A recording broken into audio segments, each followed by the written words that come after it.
ನಮಸ್ತೆ ಎಲ್ರಿಗೂ, welcome back to sweet and spicy recipes.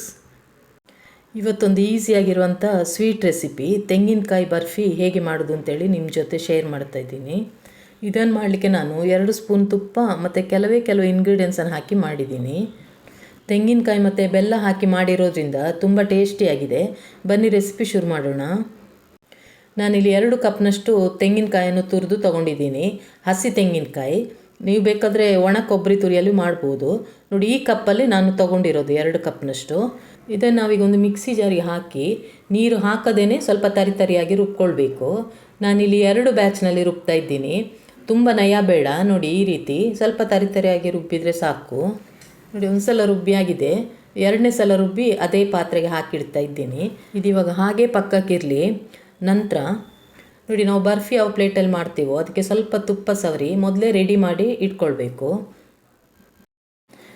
ನಂತರ ಒಂದು ಪಾತ್ರೆ ಸ್ಟವ್ ಮೇಲಿಟ್ಟು 1 ಕಪ್ನಷ್ಟು ಬೆಲ್ಲವನ್ನು ಪುಡಿ ಮಾಡಿ ಹಾಕಬೇಕು, 1 ಕಪ್ನಷ್ಟು.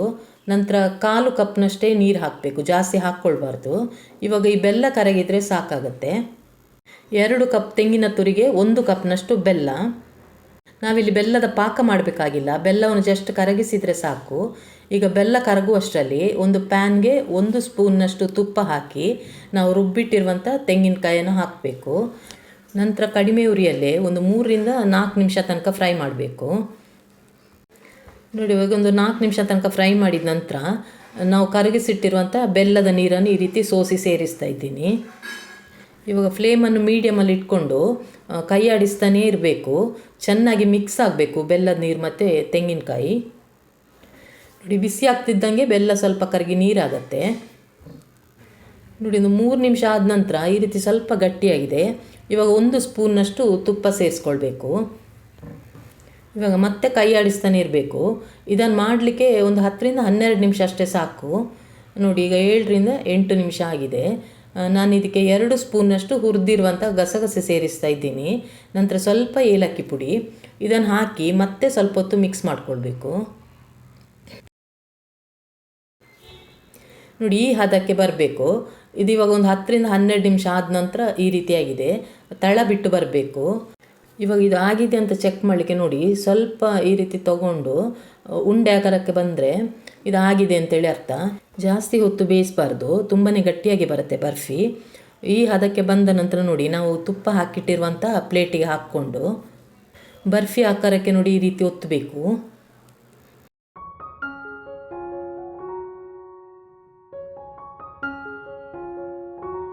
ನೀವು ಬೇಕಂದ್ರೆ ಒಂದು ತಟ್ಟೆಯ ಹಿಂಭಾಗಕ್ಕೆ ನೋಡಿ ಎಣ್ಣೆ ಅಥವಾ ತುಪ್ಪ ಹಾಕ್ಕೊಂಡು ಈ ರೀತಿ ಪ್ರೆಸ್ ಮಾಡ್ಬೋದು.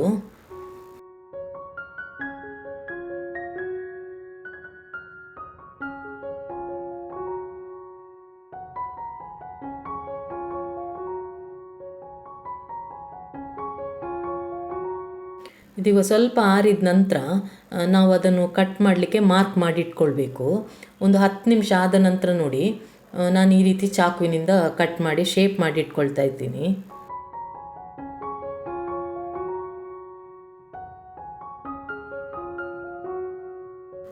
ನಂತರ ನಾವು ಇದನ್ನು ಪೂರ್ತಿಯಾಗಿ ತಣ್ಣಗಾಗಲಿಕ್ಕೆ ಬಿಡಬೇಕು. 2 ಗಂಟೆ ಆದರೂ ಬೇಕಾಗತ್ತೆ.